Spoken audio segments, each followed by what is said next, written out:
Spring warning. High pressure switch equals system protection.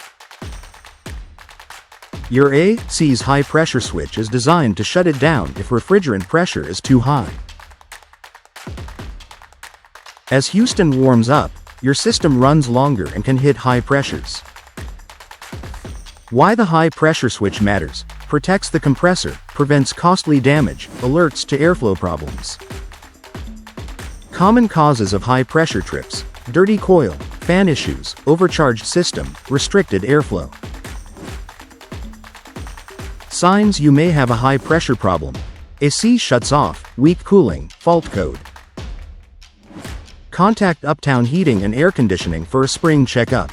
Ensure your system runs safely.